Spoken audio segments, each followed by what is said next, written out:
right, how about this? Should your neighborhood have a say about the location of a group home for troubled teens? A Bristol neighborhood has gotten their state lawmakers to sponsor a plan to require that a public hearing be held before any group home is allowed. Our chief political correspondent Mark Davis live in our Hartford newsroom now with more on that issue, the proposal, and the big hearing at the Capitol today. Mark? That's right. Hi, Darren and Sonia. Good evening, everyone, from the Hartford newsroom. You know, there are hundreds of these group homes scattered throughout cities and throughout communities throughout the entire state for people with mental and physical disabilities and those with more serious problems.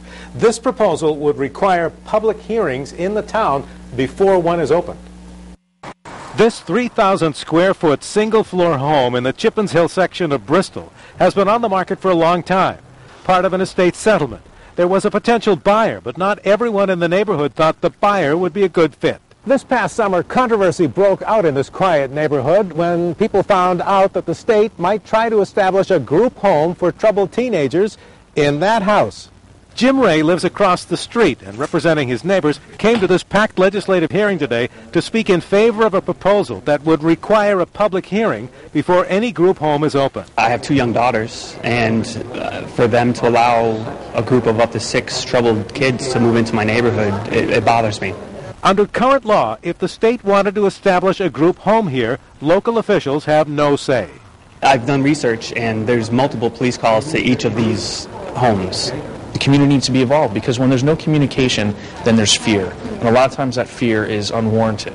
And so communication should help dispel it. The groups that provide the community group home services for the state came out in force to oppose this, saying it amounts to giving the neighbors veto power over who moves in.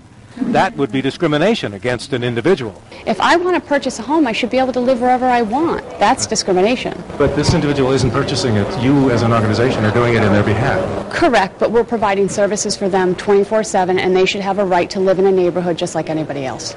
If the request, as it's written, goes forward, it would absolutely have an impact. It would reduce the number of group homes.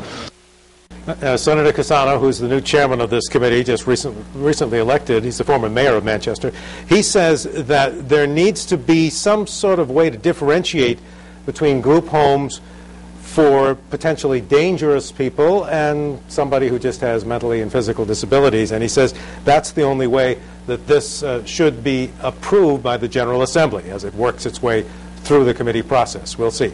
Live from the Hartford newsroom, Mark Davis, News 8.